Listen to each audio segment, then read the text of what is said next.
많은 국민들이 지쳐 있으신 것 같아요. 네. 도대체 언제 나오냐? 저희 국회의원들도 그렇고 모든 국민들이 지금 예측을 못하고 있기 때문에 좀 미리 좀 알려주든가요. 그렇죠. 네.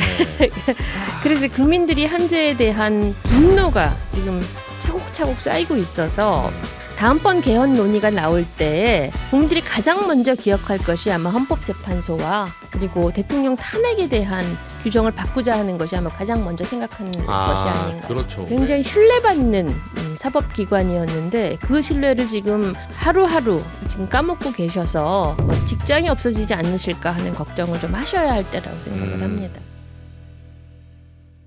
오늘 일이 일인 만큼 네. 현안으로 바로 들어갈게요. 오늘 네. 이거 나오고 난 다음에 현재 네. 한덕수 관련해서 공총리 관련해서 지금 기각된 거 또 네. 기자회견 하시고 발표하신 거 봤어요. 네. 근데 총평은 어떠세요? 좀 우선 네. 국민들은 납득하기가 어려운 상황이고요. 그리고 국민들이 다시 오늘부터 분노를 많이 하십니다. 네.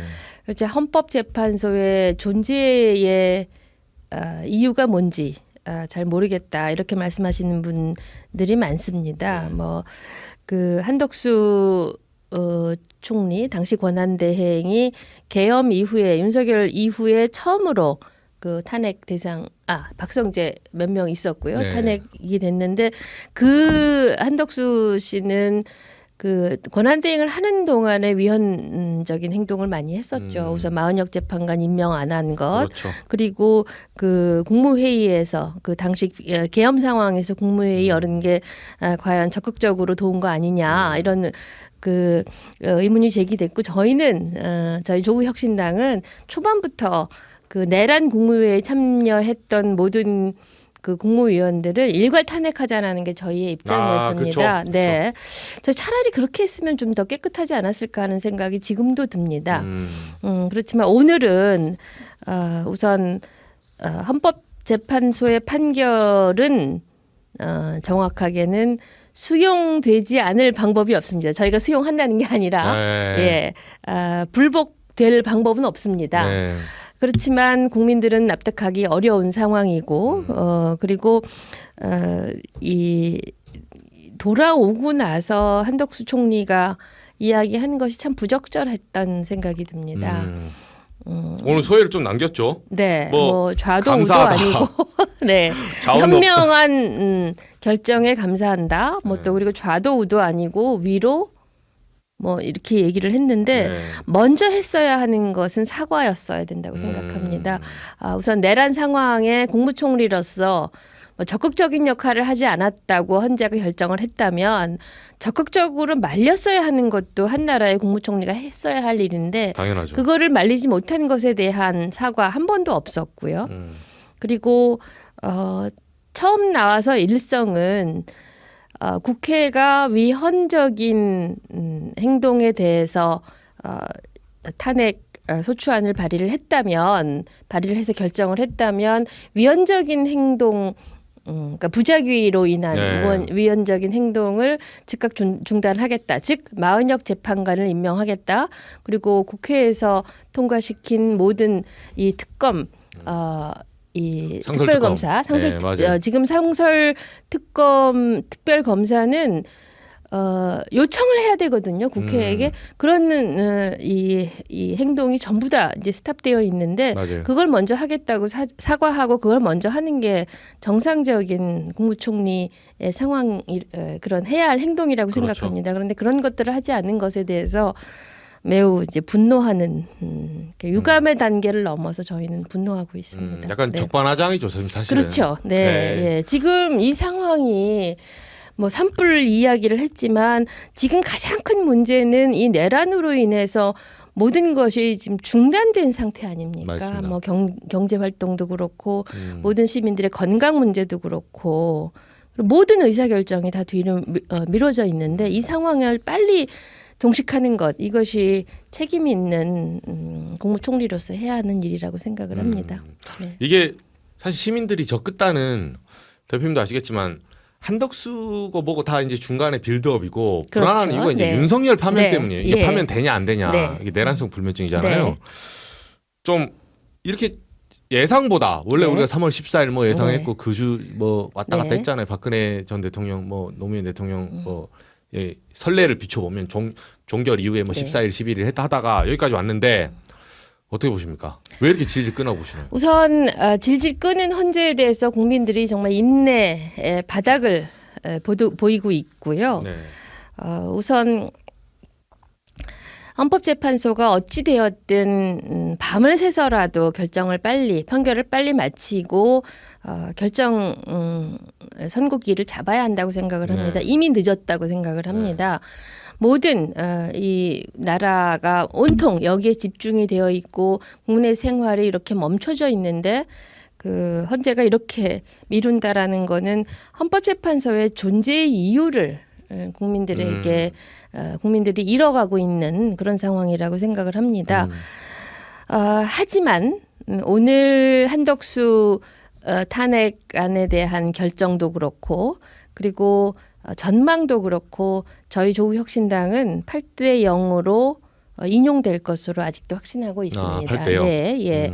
지금 다시 생각을 해보시면 12월 3일로 다시 한번 돌아가 보시죠. 네. 12월 3일 어떤 일이 있었습니까? 온 국민이 정말 우리 그 역사에 있었던 계엄 트라우마를 다시 불러일으켰고 국회에서 어떤 일이 있었는지 그 당시에 온 국민이 영상으로 다 지켜본 상황인데 지금은 한 100일이 넘다 보니까 그 상황에 대해서 대단히 기억이 희미해진 것 그렇죠. 같아요. 예, 그것은 많은 또 언론 그리고 극우 내란 동조자들의 여론 조작에 많이 기인했다고 생각을 하고 그리고 한편으로 보면 국민들의 입장으로 보면 민주헌정 수호 세력의 입장으로 보면 너무 당연해서 뭐 그걸 굳이 우리가 얘기를 해야 해 이런 의심하지 않았죠 사실. 예, 의심하지 않았습니다. 요 정도 군합발이 국회에 들어가면 네. 탄핵 되겠지. 그렇죠. 그리고 젊은 세대들은 한 번도 보지 못한 광경이 지금 일어난 것인데 네. 그런 것에 대해서 다시 기억을 상기해야 할 때이고 그리고 다시 한번 이제 신발끈을 매야 할 시기인 것은 분명하지만 그런데 이제 재판관들 법조인입니다. 이 법조인들은 당시에 어떤 일이 있었는지 사실관계를 계속해서 신문을 했었고 그것을 이제 사실관계를 전부 다 파악한 사람들 그리고 헌법과 각종 법 계엄법 이런 것들을 전부 다 이렇게 망라해서 지식을 갖고 있는 사람의 입장으로 본다면 이거를 기각을 한다 이거는 아주 어려운 일이라고 저도 생각을 하고 제 주변에 있는 많은 법조인들 특히 헌법재판관들과 더 근거리에 있을수록 이건 도저히 기각 의견을 쓸 수가 없다 이렇게 말씀들을 하셔서 이 여러 가지 뭐 추측이지만 이건 모두 다 추측입니다. 그렇죠. 예,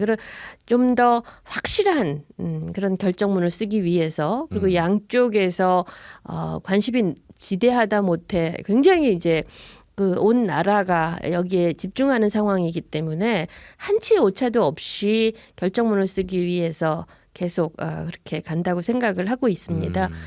그리고 이제 각하 이야기도 참 많이 나오는데. 네.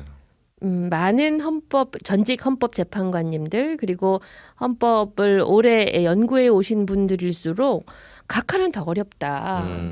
뭐 여러 가지 두 가지 이유를 대지 않습니까? 우선 국회에서 두 번에 걸쳐서 탄핵 소추안. 네, 탄핵 소추안을 했다. 근데 우선 그 두 회기가 달랐고요. 그렇죠. 그리고 소추안도 달랐고. 기억하시겠지만 첫 번째는 투표 불성립이었습니다. 네. 그리고 두 번째 가서 가결이 된 것이기 때문에 절차상에 하자 어디서 나온 말인지 정말 이해할 수가 없다. 이게 이제 법학자들의 견해입니다. 그리고 이제 증거 채택 이런 것들은 초반에 다 특히 그 보수적이라고 하는 그 정영식 재판관이 네. 먼저 이렇게 맞아요. 이야기를 한 것이기 때문에 이거를 뒤집기 대단히 어렵다. 그런 말씀들을 하고 계셔서 그래서 이론적으로 보면 이게 큰 걱정하지 않아도 된다. 이게 이제 전반적인 결론입니다.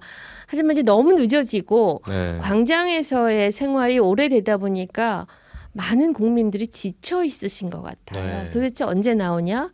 그리고 사람들이 가장 힘들어하고 못 견디는 거는 불확실성에 대한 맞아요. 것입니다. 언제 나오냐? 맞아요.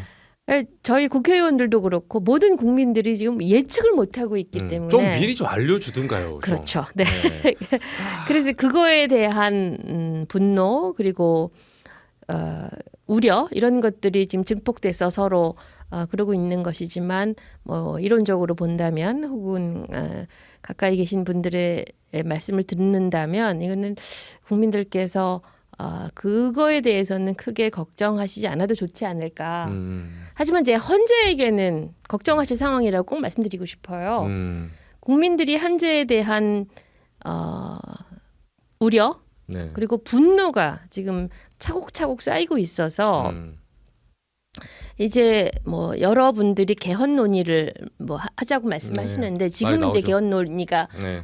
중요하지 않은 때이지만 다음번 개헌 논의가 나올 때에 국민들이 가장 먼저 기억할 것이 아마 헌법재판소와 그리고 대통령 탄핵에 대한 규정을 바꾸자 하는 것이 아마 국민들이 가장 먼저 생각하는 것이 아닌가 그렇죠. 싶습니다. 왜 네. 탄핵을 대의제인 국회가 했는데 그렇죠. 마지막에 예. 헌재가 뭐라고? 네. 네. 네. 한 그러니까 8명, 이게 9명이. 그렇죠. 국민이 이렇게 직접 선거로 해서 선출한 대통령이 문제가 있다면 맞아요. 그러면 국회에서 결정을 하고 나면 국민투표에서 결정해야 하는 거 아니냐 하는 이 여론이 굉장히 많이 형성이 되고 있거든요. 근데 헌법재판소는 87년 이후에 굉장히 신뢰받는 사법기관이었는데 그 신뢰를 지금 하루하루 뭐 시간마다 지금 까먹고 계셔서 뭐 직장이 없어지지 않으실까 하는 걱정을 좀 하셔야 할 때라고 생각을 합니다. 맞습니다. 그리고 사실 네. 아까 이제 헌법재판연구관 출신 분도 말씀하시는데 헌재가 모든 나라에 있는 게 아니에요. 네, 예, 아닙니다. 이게 대법원에서 이제 하기도 합니다. 그렇죠. 네, 예. 미국은 이제 연방대법원이 다 네, 그 기능을 예, 있고 네. 이게 이제 독일법의 영향이잖아요. 네. 히틀러 이제 나치 때 네. 독재하다 보니까 네, 예. 마지막 9명 현인들이 너네가 한번 막아봐라 이거지. 네. 그러니까 여론마저 이제 독재 여론을 네. 갔을 때. 예. 근데 우리나라 수준이 지금 민도가 그렇지가 않아요. 그렇습니다. 헌재가 예. 훨씬 처집니다. 제가 봐도. 예, 그리고 헌법재판소의 결정을 국민들이 하나하나 다 읽고 계시는 상황인데 네. 오늘 한덕수 탄핵 결정에 대해서도 국민들이 기각결정. 읽어보시고 읽어보시고 굉장히 하나하나 다 지적들을 하시거든요. 그렇다면 우선 윤석열 파면 결정문 나오게 되면 국민들이 하나하나 읽으실 거고요. 그렇죠. 그리고 우선은 언제 나오느냐. 국민들에게 얘기를 해줄 그런 의무라도 있지 않느냐. 저렇게 오만하게 국민들의 이 모든 국민들의 우려 그리고 궁금함을 훨씬 넘어서는 거죠. 그런 갈증을 저렇게 무시하고 있다는 거는 스스로의 입지를 좁히는 것밖에는 안 된다고 생각합니다. 그렇죠. 이 논의도 우리가 현재 이 먼지가 좀 가라앉은다면은 반드시 나올 겁니다. 네. 대표님 이거 네. 좀 나왔으니까 한덕수 총리 판결에서 네, 그럼에도 불구하고 네. 좀 긍정적인 시그널 요거는 네. 좀 괜찮다.